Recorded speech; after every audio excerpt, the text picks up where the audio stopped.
Welcome to Safe in the Storm, using psychological safety to improve bedside feedback.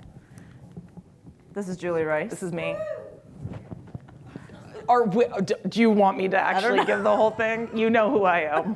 You know who I am. This is the great Eisha Chopra.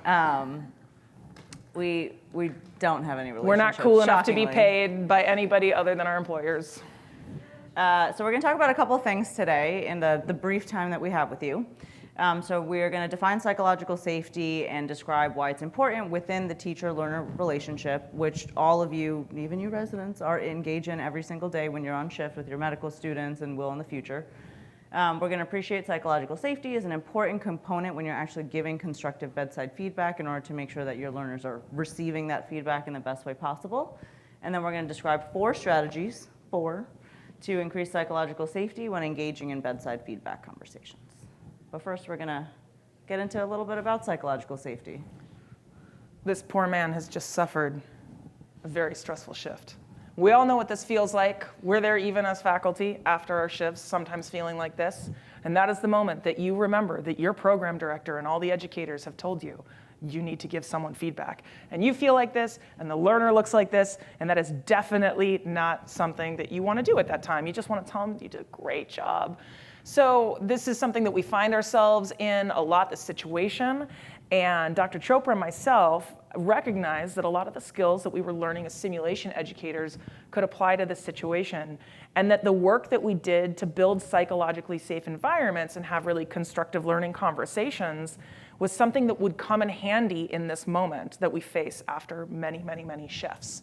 So we want to talk to you a little bit about what we know about psychological safety, and this is going to be we want you to know what it is, and then we're going to give you a couple things that you could do on your next shift, working with your next resident or next learner, so that you can make that environment. And it's really an environment. It's not something that you can do in the moment. It's something that you have to build over time. But first starting, what is it? It's the belief that work environment is safe for interpersonal risk-taking. And this doesn't mean like making a fool out of yourself or kamikazing through people or being an idiot. It means interpersonal risk-taking in the healthcare environment can mean speaking up. It could mean being wrong, something where you think that it could be detrimental to your career. Unfortunately, a lot of people think psychological safety is fluffiness and that they're worried, oh, snowflakes are going to melt. I have to be so fluffy. So we want to really emphasize that it is not being nice, agreeing with each other all the time. It's not based on personality. A lot of people say like, oh, well, they're a safe, nurturing gets thrown around a lot, and women get kind of blasted for not having nurturing behavior, and that gets conflated with psychological safety. It's not that.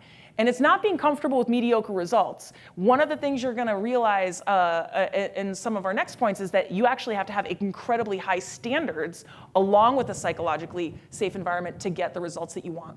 Where is this coming from? If you want to read more, the experts that can speak to this at a very interesting level are people like Amy Edmondson. She's a psychological safety expert.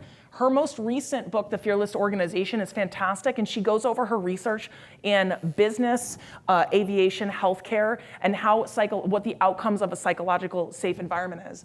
Thanks for the feedback. This Harvard negotiation project, they're also called the Black Swan Group that are at Harvard. Douglas Stone and Sheila Hine are part of that group. They wrote a very, very popular book called Difficult Conversations. And the most popular chapter of that book was the one on feedback.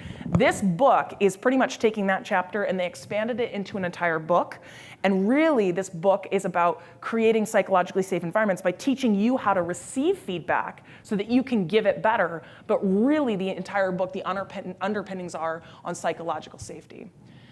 So what are the outcomes? Just going through from Amy Edmondson's book, better learning and performance in business and in military, aviation, increased worker engagement, earlier detection of failure. The healthcare education community is having a lot of problems with failure to fail, especially now that a lot of instructor evaluations are de-identified. You guys can all see my name on the evaluation. It means that instructors are less likely to put constructive criticism down. But in psychologically safe environments, that becomes less of a problem, so you can detect failure earlier. And then it's also necessary for innovation and early recognition of mistakes in VUCA organizations. And VUCA is something, it's a terminology used both in high reliability organizations and in business, and it's volatile, uncertain, Uncertain, complex, and ambiguous. Complex and ambiguous. And all of those words apply to the emergency department, right? Yep, because this is what our emergency department looks like, right? And it's a cartoon, but it's the feeling. It's the feeling, and honestly, this is sometimes what it looks like these days. Yeah. But beyond that, if you need any more reason to believe that psychological safety is important, there actually has been research showing that in these VUCA organizations, the pinnacle of which you could imagine would be the emergency department, there are worse patient outcomes. So beyond wanting to engage your learners, beyond wanting to just create a safe environment for your learners to really be their best in, you should also care about this because it matters for patient outcomes. So how does psychological safety actually apply to the feedback conversations? We talked about all this stuff about the environment itself, but now we're going to just bring it into the feedback conversations. So this is also from Amy Edmondson's book, The Fearless Organization. But it's the idea that when you take these two concepts, psychological safety as well as performance standards, and you bring them together, there are certain zones that the learner or the person in that environment can fall into depending on whether you have low or high psychological safety or low or high performance standards. Now, we work in medicine. Those naturally are going to be very high performance standards because the expectation is that we're trying not to harm our patients in a very stressful environment. But where we have where we have some control over, we can't change the performance standards that exist within our organization, and because that's just what it is. But what we can control and what we can affect is whether or not we have low psychological safety or high psychological safety within our organization. So learners normally, when they're feeling psychologically unsafe, fall into this anxiety zone. And there's been research in neuroscience that shows that when learners are in this high anxiety zone, it impedes creative solutions. It impedes problem solving. It impedes the ability to feel safe to admit mistakes or ask for help. Things that you absolutely do not want your learners to be feeling when, again, they're in these high performance standards, high stake environment like the emergency department. Yeah, your amygdala takes over and your fight or flight reaction comes in and it shuts down your thinking. Exactly. But instead, if you take the time to actually foster high psychological safety in your learners, they move into this learning and high performance zone where they feel ready to admit mistakes, say things that they don't understand, ask for help. And also, beyond all of that, this is also a zone where they could actually offer creative solutions for problems that maybe you haven't thought of or other people in your department.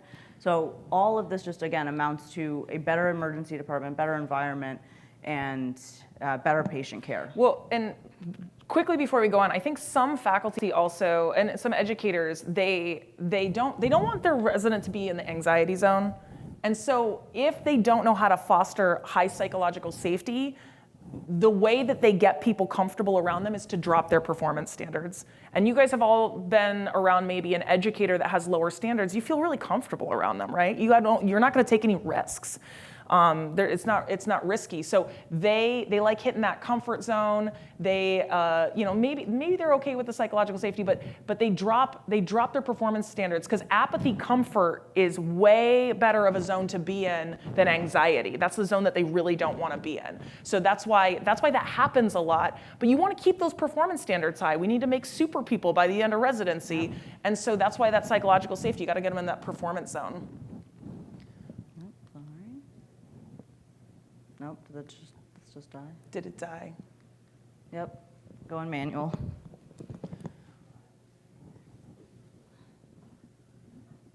Oh, it says the battery's running low. You might want to plug in your PC. So who is actually, good. So who's actually responsible for this psychologically safe work environment? And it's you guys, that's why you're here, and you care about this, which is why you're here to hear our talk and come back with some great pearls that you can use on your next shift.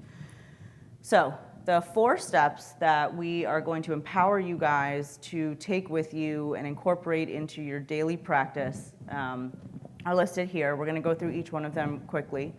So we're going to talk about the basic assumption, checking in with yourself, focusing on behaviors, and then giving your learners a path forward. Yeah. And the idea is that there's obviously many more things that you couldn't be doing in order to improve psychological safety, but again, we are also stretched very thin and have a high cognitive load when we are also at work, so we wanted to distill this down into the most salient and tangible things that you can remember and carry with you on your next shift so that you can access this very quickly and every conversation that you attempt to engage in can be as psychologically safe as possible. Okay, I know you guys know this. I know all of these people. Yeah. So they hear this a lot. The basic assumption, I'm going to credit Jenny Rudolph here. She works out of Harvard, and she was the director for a very long period of time of the Center for Medical Simulation. She did a lot of work on psychological safety. She's actually a psychologist. She doesn't have a medicine clinical background. But she did a lot of work on psychological safety, and she boiled it down to this statement. And this is the statement that we started simulations with. It's the statement with the first 2 or 3 years I was attending. I said it to myself walking into every single shift. That not because I was frustrated with the learners, because I was scared of like my performance, and sometimes those feelings can kind of come out in those learning conversations. But this statement that I believe you're intelligent, capable, care about doing your best, and want to improve, and it gives me a moment to reset on why we're here. It tells other people what the goals are. I'm not here to judge you on your attitudes, and when I say I'm not here to judge you, I am judging you. And actually, Jenny Rudolph does a lot of work around this, that there's no such thing as non-judgmental feedback. We are judging you. That's our job. And it's your job as learners to decide whether or not you are going to take something from that judgment. But if that judgment is coming from a really great place, that's a great starting place. So I have this etched in my heart. I used to have it as a background on my phone until I absolutely had it memorized and internalized. And it's something that is a really great starting place, that if you just say this on your way into your shift, you say this before you give feedback to somebody, it resets that conversation. And when the resident is when you got that resident that's got their head in their hands, it's also a great moment to let them know where you're coming from, that no matter how frustrating the shift might have been, that this conversation is starting from this basic assumption, this place. All right, so then once you've established that basic assumption, you want to check in with yourself. Feedback is very much a two-way conversation, and one of the great things that I learned from reading the Thanks for the Feedback book is not just about, focusing on how the person receiving your feedback is and what mental state they're in, but also what mental state you're in. It may have just been a crazy shift. You may be experiencing some re-traumatic event or feeling stressed out or feeling like you're not in a place to provide constructive feedback. And that's okay, but it's really important that you actually check in with yourself to make sure, first, that you are ready to engage in that conversation. Because if you're not ready, then what you are going to potentially portray in that conversation may be unsafe, may not be receptive for the learner, and all you've potentially done is now damage that relationship with the learner. Yeah, you might be extremely triggered, and then you walk into that feeling like angry or hurt, and that's gonna leak. That's from the feedback book, your leaky face. It's gonna leak. They're gonna see it. They're gonna see it.